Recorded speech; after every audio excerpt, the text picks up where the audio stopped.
तो राजा ने पूछा, महाराज, इंद्र के सम्मुख किस विधि से अश्विनी कुमारों को उन्होंने सोमरस पिलाया? क्या च्यवन ऋषि की तपस्या के प्रभाव की प्रबलता से इंद्र कुछ भी करने में समर्थ नहीं हुए? तो सुमंतो मुनि ने कहा, सतयुग की पूर्व संध्या में गंगा के तट पर समाधिस्थ होकर च्यवन मुनि बहुत दिनों से तपस्या में रत थे। एक समय अपनी सेना और अंतःपुर के परिजनों को साथ लेकर महाराज शर्याती गंगा स्नान के लिए वहां पर आए। उन्होंने च्यवन ऋषि के आश्रम के समीप आकर गंगा स्नान संपन्न किया और देवताओं की आराधना की और पितरों का तर्पण किया। तदंतर जब वे अपने नगर की ओर जाने को उद्यत हुए तो उस समय उनकी सभी सेनाएं व्याकुल हो गई और मूत्र तथा विष्ठा उनके अचानक बंद हो गई। आंखों से कुछ भी नहीं दिखाई दिया। सेना की ये दशा देखकर राजा घबरा उठे। राजा शर्याती प्रत्येक व्यक्ति से पूछने लगे, ये तपस्वी च्यवन मुनि का पवित्र आश्रम है, किसी ने अपराध तो नहीं किया? उनके इस प्रकार पूछने पर किसी ने कुछ भी नहीं कहा।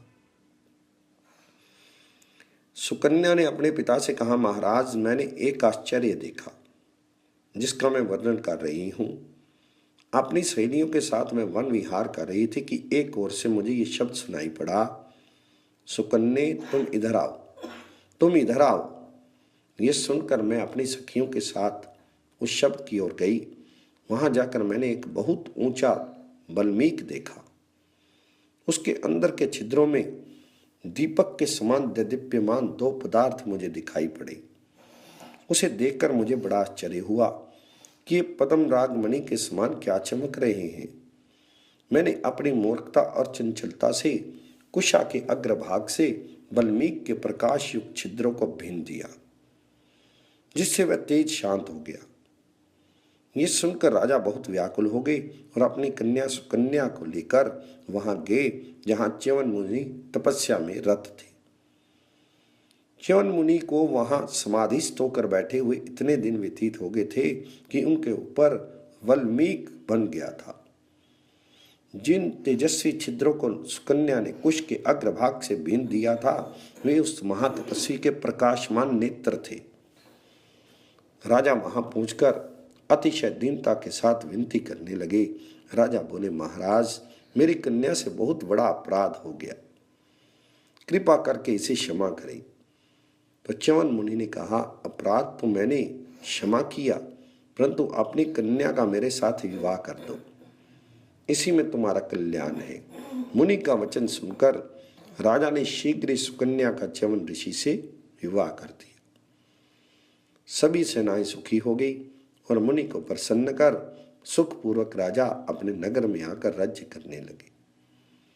सुकन्या भी विवाह के बाद भक्तिपूर्वक मुनि की सेवा करने लगी। राजवस्त्र आभूषण उसने उतार दिए, वृक्ष की छाल तथा मृग चरम धारण कर लिया। इस प्रकार मुनि की सेवा करते हुए कुछ समय व्यतीत हो गया और वसंत ऋतु आ गई। किसी दिन मुनि ने संतान प्राप्ति के लिए अपनी पत्नी सुकन्या का आवाहन किया। इस पर कन्या ने अतिशय विनय भाव से विनती की। सुकन्या बोली, महाराज, आपकी आज्ञा मैं किसी प्रकार भी टाल नहीं सकती, किंतु इसके लिए आपको युवावस्था तथा सुंदर वस्त्राभूषणों से अलंकृत कमनीय स्वरूप धारण करना चाहिए।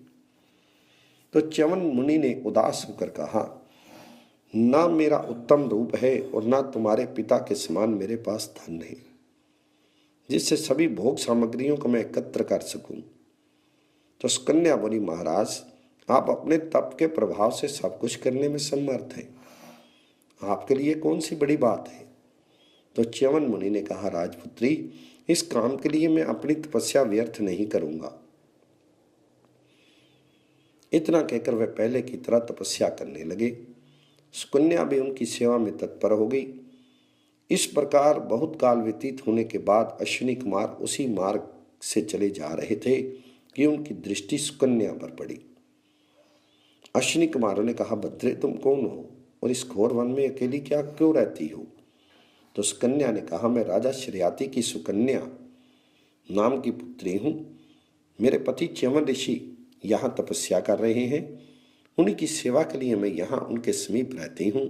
कहिए आप लोग कौन हैं? तो अश्विनी कुमार ने कहा, हम देवताओं के वैद्य अश्विनी कुमार हैं। इस वृद्ध पति से तुम्हें क्या सुख मिलेगा? हम दोनों में किसी एक का वरण कर लो। तो सुकन्या ने कहा, देवताओं, आपका ऐसा कहना ठीक नहीं। मैं पतिव्रता हूँ और सब प्रकार से अनुरक्त होकर दिन रात अपने पति की सेवा करती हूँ। तो अश्विनी कुमार ने कहा, यदि ऐसी बात है तो हम तुम्हारे पति देव को अपने उपचार के द्वारा अपने समान स्वस्थ एवं सुंदर बना देंगे, और जब हम तीनों गंगा में स्नान करके बाहर निकलें, फिर जिसे तुम पति रूप में वर्ण करना चाहो कर लेना। तो सुकन्या ने कहा, मैं बिना पति की आज्ञा से कुछ नहीं कह सकती। तो अश्विनी कुमार ने कहा, तुम अपने पति से पूछ आओ, तब तक हम यहीं प्रतीक्षा में रहेंगे। सुकन्या ने च्यवन मुनि के पास जाकर उन्हें संपूर्ण वृत्तांत बतलाया। अश्विनी कुमारों की बात स्वीकार करके च्यवन मुनि सुकन्या को लेकर उनके पास आए। च्यवन मुनि ने कहा, अश्विनी कुमारों, आपकी शर्त हमें स्वीकार है। आप हमें उत्तम रूपवान बना दें, फिर सुकन्या चाहे जिसे वरण करें। च्यवन मुनि के इतना कहने पर अश्विनी कुमार च्यवन मुनि को लेकर गंगा जी के जल में प्रविष्ट हो गए, और कुछ देर बाद तीनों ही बाहर निकले। सुकन्या ने देखा कि वे तीनों तो समान रूप, समान अवस्था और समान वस्त्राभूषणों से अलंकृत हैं। फिर इसमें मेरे पति च्यवन मुनि कौन है? वह कुछ निश्चित नहीं कर सकी और व्याकुल होकर अश्विनी कुमारों की प्रार्थना करने लगी। सुकन्या बोली, देवो, अत्यंत कुरूप पति देव का भी मैंने परित्याग नहीं किया था। अब तो आपकी कृपा से उनका रूप आपके समान सुंदर हो गया है, फिर मैं कैसे उनका परित्याग कर सकती हूँ? मैं आपकी शरण में हूँ, मुझ पर कृपा कीजिए। तो सुकन्या का इस प्रार्थना से अश्विनी कुमार प्रसन्न हो गए। उन्होंने देवताओं के चिन्हों को धारण कर लिया। सुकन्या ने देखा कि तीनों पुरुषों से दो की पल पल के नहीं गिर रही हैं और उनके चरण भूमि को स्पर्श नहीं कर रहे हैं, किंतु जो तीसरा पुरुष है वो भूमि पर खड़ा है और उसकी पलकें भी गिर रही हैं। इन चिन्हों को देखकर सुकन्या ने निश्चित कर लिया कि यह तीसरा पुरुष ही मेरा स्वामी च्यवन मुनि है। तब उसने उनका वरण कर लिया। उसी समय आकाश से उन पर पुष्प वृष्टि होने लगी और देवगण धुंध भी बजाने लगे। च्यवन मुनि ने अश्विनी कुमार से कहा, देवी, आप लोगों ने मुझ पर बहुत बड़ा उपकार किया है, जिसके फलस्वरूप मुझे उत्तम रूप और उत्तम पत्नी प्राप्त हुई है। अब मैं आप लोगों का क्या प्रति उपकार करूं? क्योंकि जो उपकार करने वाले का प्रति उपकार नहीं करता वह क्रम से 21 नरकों में जाता है। इसलिए आपका मैं क्या प्रिय करूं, आप लोग कहें। तो अश्विनी कुमारों ने उनसे कहा, महात्मन, यदि आप हमारा प्रिय करना ही चाहते हैं तो अन्य देवताओं की तरह हमें भी यज्ञ भाग दिलवाइए। तो च्यवन मुनि ने यह बात स्वीकार कर ली।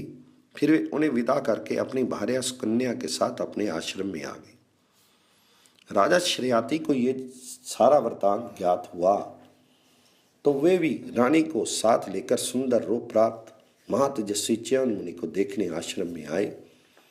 राजा ने च्यवन मुनि को प्रणाम किया और उन्होंने भी राजा का स्वागत किया। सुकन्या ने अपनी माता का आलिंगन किया। राजा श्रेयाती अपने जमाता महामुनि च्यवन का उत्तम रूप देखकर अत्यंत प्रसन्न हुए। च्यवन मुनि ने राजा से कहा, राजन, एक महायज्ञ की सामग्री एकत्र कीजिए, हम आपसे यज्ञ कराएंगे। च्यवन मुनि की आज्ञा प्राप्त करके राजा श्रेयाती अपनी राजधानी लौट आए और यज्ञ सामग्री एकत्र करके यज्ञ की तैयारी करने लगे। मंत्री, पुरोहित और आचार्य को बुलाकर यज्ञ कार्य के लिए उन्हें नियुक्त किया। च्यवन मुनि भी अपनी पत्नी सुकन्या को लेकर यज्ञ स्थल में पधारे। सभी ऋषि गणों को आमंत्रण देकर यज्ञ में बुलाया गया। विधि पूर्वक यज्ञ प्रारंभ हुआ। ऋत्विक अग्नि कुंड में स्वाहाकार के साथ देवताओं को आहुति देने लगे। सभी देवता अपना अपना यज्ञ भाग लेने वहां आ पहुंचे। च्यवन मुनि के कहने से अश्विनी कुमार भी वहां पर आए। देवराज इंद्र उनके आने का प्रयोजन समझ के इंद्र बोले, मुने, ये दोनों अश्विनी कुमार देवताओं के वैद्य हैं। इसलिए यज्ञ भाग के अधिकारी नहीं है। आप इन्हें आहुतियां प्रदान ना करवाएं। तो च्यवन मुनि ने इंद्र से कहा, ये देवता हैं और इनका मेरे ऊपर बड़ा उपकार है। ये मेरे ही आमंत्रण पर यहाँ पधारे हैं, इसलिए मैंने अवश्य यज्ञ भाग दूंगा। ये सुनकर इंद्र क्रुद्ध हो उठे और कठोर स्वर में कहने लगे, यदि तुम मेरी बात नहीं मानोगे तो वज्र से तुम पर मैं प्रहार करूंगा। इंद्र की ऐसी वाणी सुनकर च्यवन मुनि किंचित भी भयभीत नहीं हुए और उन्होंने अश्विनी कुमारों को यज्ञ भाग दे ही दिया। तब तो इंद्र अत्यंत क्रुद्ध हो उठे और उन्हें यज्ञ ज्यों ही च्यवन मुनि पर प्रहार करने के लिए अपना वज्र उठाया, त्यों ही च्यवन मुनि ने अपने तप के प्रभाव से इंद्र का स्तंभन कर दिया। इंद्र हाथ में वज्र लिए खड़े ही रह गए।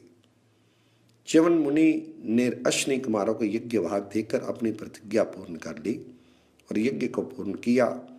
उसी समय वहां ब्रह्मा जी उपस्थित हुए। ब्रह्मा जी ने च्यवन मुनि से कहा, महामुनि, आप इंद्र को स्तंभन मुक्त कर दें, अश्विनी कुमारों को यज्ञ भाग दे दे। इंद्र ने भी स्तंभन से मुक्त करने के लिए प्रार्थना की। इंद्र ने कहा, मुनि, आपके तप की प्रसिद्धि के लिए ही मैंने इन अश्विनी कुमारों को यज्ञ में भाग लेने से रोका था। अब आज से सब यज्ञों में अन्य देवताओं के साथ अश्विनी कुमारों को भी यज्ञ भाग मिला करेगा और इनको देवत्व भी प्राप्त होगा। आपके इस तप के प्रभाव को जो सुनेगा अथवा पढ़ेगा वह भी उत्तम रूप एवं यौवन को प्राप्त करेगा। इतना कहकर देवराज इंद्र देवलोक को चले गए और च्यवन मुनि सुकन्या तथा राजा शर्याति के साथ आश्रम पर लौट आए। वहां उन्होंने देखा कि बहुत उत्तम उत्तम महल बन गए हैं, जिनमें सुंदर उपवन और वापी और विहार के लिए बने हैं। भांति भांति की शैयाएं बिछी हुई हैं। विविध रत्नों से जड़ित आभूषणों तथा उत्तम उत्तम वस्त्रों के ढेर लगे हैं। ये देखकर सुकन्या सहित च्यवन मुनि अति प्रसन्न हो गए।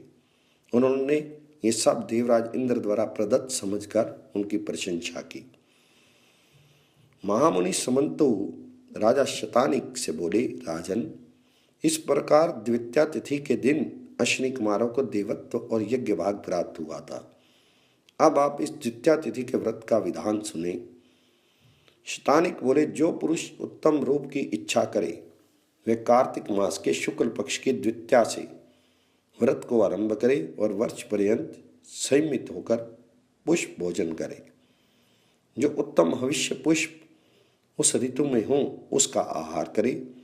इस प्रकार एक वर्ष व्रत करके सोने चांदी के पुष्प बनाकर अथवा कमल पुष्पों को ब्राह्मणों को देकर व्रत संपन्न करे। इससे अश्विनी कुमार संतुष्ट होकर उत्तम रूप प्रदान करते हैं। व्रती उत्तम विमानों में बैठकर स्वर्ग में जाकर कल पर्यंत विविध सुखों का उपभोग करता है। फिर मृत्यु लोक में जन्म लेकर वेद वेदांगों का ज्ञाता, महादानी, आदि व्याधियों से रहित, पुत्र पौत्रों से युक्त, उत्तम पत्नी वाला ब्राह्मण होता है अथवा मध्य देश के उत्तम नगर में राजा होता है। राजन, इस पुष्प द्वितीया व्रत का विधान मैंने आपको बताया। ऐसी ही फल द्वितीया भी होती है, जिसे अशून्य शन्या द्वितीया भी कहते हैं। फल द्वितीया को जो श्रद्धापूर्वक व्रत करता है वह रिद्धि सिद्धि को प्राप्त करके अपनी भार्या सहित आनंद प्राप्त करता है।